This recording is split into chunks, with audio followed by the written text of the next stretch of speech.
है, बट हम अपना करते हैं 3 × 10⁻8 मीटर पर सेकेंड डिवाइडेड बाई आपके पास 1.5 × 10⁻8 पर मीटर। 8 से 8 चला जाएगा, ये पॉइंट हटेंगे, 10 ऊपर 30 चला जाएगा बाई 15, तो हम लोग क्या बोलेंगे 15/13 इज इक्वल टू 2। तो हमारा रिफ्रैक्टिव इंडेक्स जो है वो, हाँ, आपके पास जो वेलोसिटी ऑफ लाइट है डिवाइडेड बाई जो है वो velocity of light in medium, ठीक है, सिंपल जो वेलोसिटी ऑफ लाइट पहले ऊपर डिवाइडेड बाई वेलोसिटी ऑफ, हम लोग जो है वो क्या करते हैं C/V, आपने पढ़ा होगा रिफ्रैक्टिव इंडेक्स जो है वो C/V। आगे हम करेंगे ऑप्टिक्स का चैप्टर जब स्टार्ट करेंगे, तो इस तरह से जो है वो इस क्वेश्चन को करना था। कर लेंगे, बताइए क्लियर हुआ? Yes sir. ये देखो कितना इजी क्वेश्चन पूछा गया है। क्या कहता है, जो आपके पास क्या है, the kinetic energy of a body is 3 kg and sorry mass जो है वो 3 किलो दे रखा है, और इसका मोमेंटम जो है वो दे रखा है 3 न्यूटन। हमें क्या फाइंड आउट करना है, काइनेटिक एनर्जी जो है वो निकालनी है। तो सबसे पहले हमें जो है वो क्या पता है, मोमेंटम हमारा जो है वो किसके बराबर होता है, product of mass into velocity. पढ़ा है आपने मोमेंटम, मास इंटू वेलोसिटी, यहाँ से वेलोसिटी निकाल लीजिए। तो इन्होंने दे रखा है मास जो है वो 3, और मोमेंटम दे रखा है कितना, 3, इतना ही दे रखा है। तो वेलोसिटी आ जाएगी 1 मीटर पर सेकेंड। आगे वेलोसिटी 1, तो हमें पता है 1/mv², ½ mv² जो है वो काइनेटिक एनर्जी होती है, 1/2।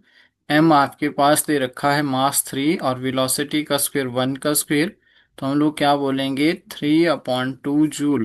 कौन सा ऑप्शन ठीक है? ऑप्शन नंबर बताइए। C. C. Very simple question था। इसके बाद अगला क्वेश्चन देखते हैं। The temperature of sun is measured with pyrometer. ये तो करवा रखा है मैंने, जब अभी सेशन लिया था इंस्ट्रूमेंट से रिलेटेड, वहां पे क्वेश्चन करवाया है। तो आपने याद रखना है कि सन का जो टेम्परेचर है उसको हम लोग जो है वो पायरोमीटर से मेजर आउट करते हैं। और पायरोमीटर एक ऐसा सब्सटेंस आता है जिसके अंदर जो है वो हम 8000 डिग्री सेल्सियस से लेकर 6000 डिग्री सेल्सियस तक के टेम्परेचर को जो है वो क्या कर सकते हैं, मेजर आउट कर सकते हैं। याद रहेगा? Yes sir. बताइए। और इसका use, it is also use to measure the Boltzmann law, याद रखना है। बोल्ट्जमैन का जो लॉ था उसमें यूज होता है। और वाइन्स के द्वारा एक डिस्प्लेसमेंट का लॉ दिया जिसमें वेवलेंथ, वाइन्स डिस्प्लेसमेंट लॉ जिसमें वेवलेंथ को मेजर आउट किया जाता है, वहां पे जो है वो यूज करते हैं। नेक्स्ट देखेंगे, ampere hours is an unit. तो बताओ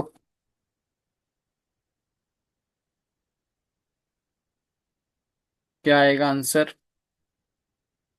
quantity of charge, electric current, electric power, या फिर आपके पास electric energy.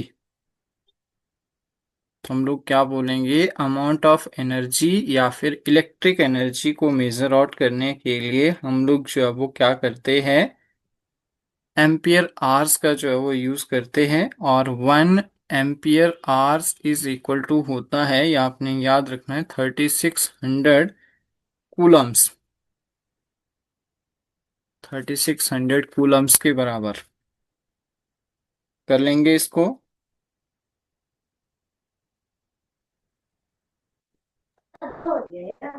SI unit of mutual inductance, मुझे नहीं लगता कि नहीं करवाया है आप लोग।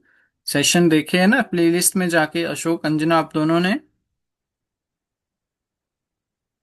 यूट्यूब में जो सेशन होता है उसमें प्लेलिस्ट में जाके जरूर देखना, वहां पे करवा रखा है। म्यूचुअल इंडक्टेंस की बात करें तो इसका जो SI यूनिट आता है दैट इज हेनरी।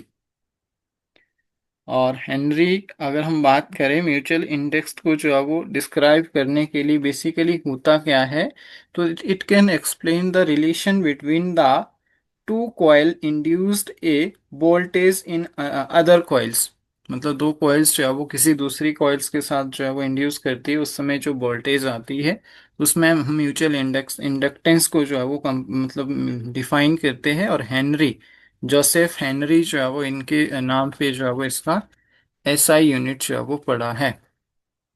नेक्स्ट आता है, if one of the following statement about the mass of a body and speed less than light is correct. किसी प्रकाश के वेग में कम वेग किसी भी पिंड के द्रव्यमान के बारे में कौन सा सही कथन है। तो बताना है, it change one place to another place, it is same everywhere, या फिर आपके पास it depends upon the shape, या फिर it depends upon the temperature. तो सिंपल सी बात है कि जो आपका मास है, मास ऑफ द बॉडी के ऊपर जहां मर्जी ले जाइए, they are same at everywhere. हर जगह जो है वो आपको क्या देखने को मिलेगा, सेम जो है वो देखने को मिलेगा। लेकिन वेट जो है वो आपका चेंज होता है। करवाया है मैंने, बताइए अशोक। Yes sir. चलिए, type of energy store in capacitor, तो अभी हम पढ़ेंगे इसको। इलेक्ट्रिकल एनर्जी जो है वो इलेक्ट्रिकल पोटेंशियल एनर्जी, यहाँ से आइडिया भी लगा सकते हैं। रसायन आपकी मैकेनिकल हो नहीं सकती, कैपेसिटर है तो आपका जो है वो इलेक्ट्रिक एनर्जी ही चलेगी, सोलर नहीं आएगी, मैग्नेटिक नहीं आएगी।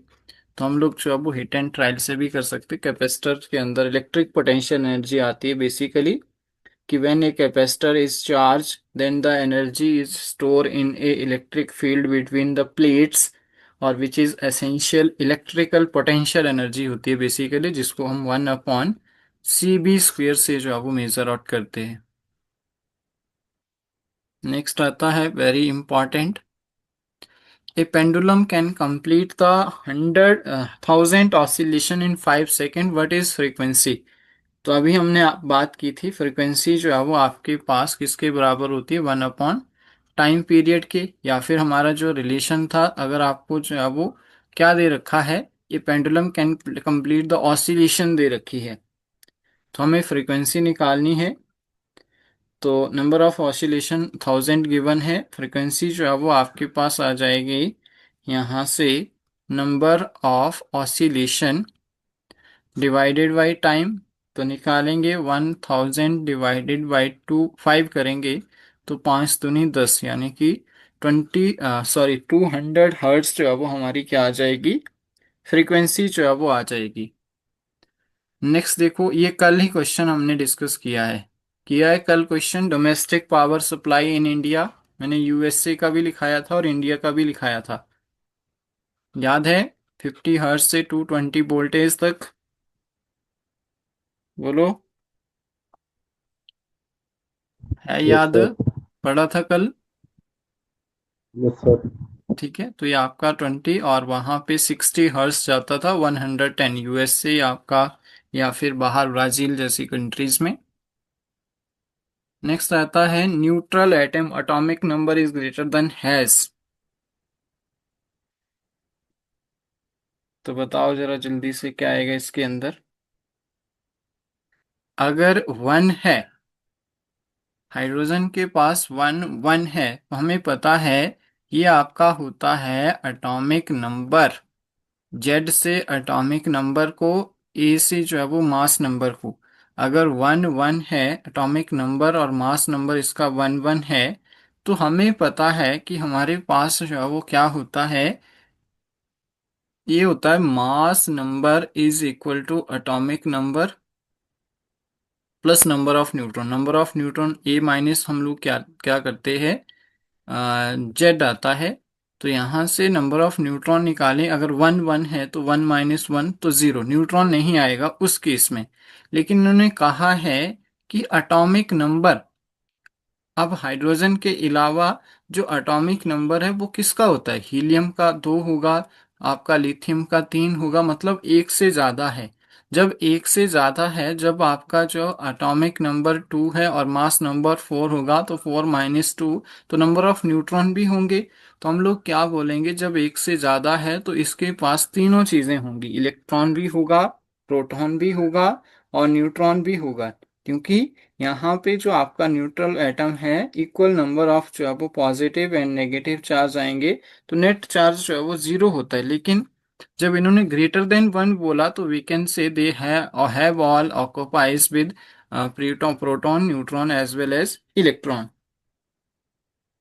नेक्स्ट आता है the mass of proton is approximately larger than the mass of electron. ये केमिस्ट्री के अंदर मैंने करवा रखा है, इवन जब फर्स्ट क्लास याद कर लीजिए फिजिक्स की, उसमें भी जो है वो बता रखा है 1837। तो हम लोग जो है वो 1800 टाइम्स जो है वो जाएंगे अप्रोक्सीमेटली। चलिए नेक्स्ट क्वेश्चन देखेंगे। ये इंपॉर्टेंट क्वेश्चन है। Two wires is made up with a different material whose specific resistance दे रखा है 2:3, 3:4 एंड 4:5। तो हमें पता है कि हमें जो है वो इनको किस तरह से लेना, देखो R1 resistance is directly proportional to resistivity और आपका लेंथ और एरिया। R1 के लिए ये ले लीजिए, R2 के लिए ले लीजिए ρ2 L2 और A2। अब R1 अपॉन R2 करना है, दोनों का रेशियोस लेने हैं। तो यहाँ पे आ जाएगा ρ1 ρ2 L1 अपॉन L2, और जो नीचे एरिया है वो A2 ऊपर चला जाएगा और A1 नीचे आ जाएगा। ठीक है, अब मान लेते हैं तीनों चीजें दे रखी है, लेंथ का रेशियो है, एरिया का रेशियो है और स्पेसिफिक रेजिस्टेंस यानी कि रो की रेशियो दे रखी है। तो पहले का जो रो का आपको बात करें, तो इसको इन्होंने डिफाइन किया है कुछ इस तरह से 2:3। ठीक है, दूसरा दे रखा है 3:4 और तीसरा दे रखा है, अब A2 ऊपर आएगा तो 4 ऊपर आ जाएगा और 5:4 इस तरह से लिख लेते हैं। तो जब हम इसको सॉल्व करते हैं तो क्या आता है, 3 से 3 कैंसिल आ जाएगा, 2 to the 4, 5/8 आ जाएगा। ठीक है,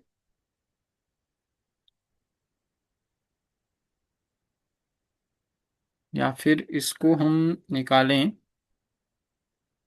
तो मान लो मैंने कर दिया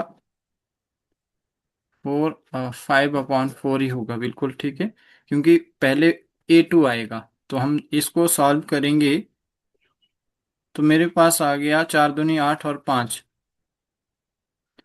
5:8। ऑप्शन नंबर बी के साथ जाएंगे, तो रेशियो ऑफ देयर रेजिस्टेंस कितना हो जाएगा, 5:8। कर लेंगे, इसको भी सिंपल है, बताइए, हो गया। Yes, sir.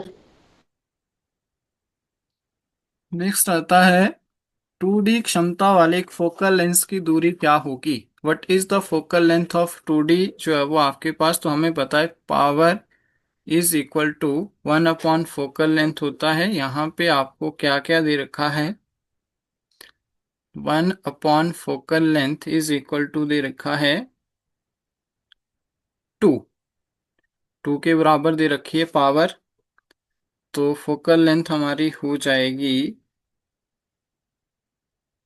यहाँ से मान लो F इज इक्वल टू 1/2, इसको 0.5 जो है वो हमारा मीटर में है, और 0.5 को मीटर को सेंटीमीटर में चेंज करेंगे, तो आपका 0.5 इंटू में 100 करना पड़ेगा।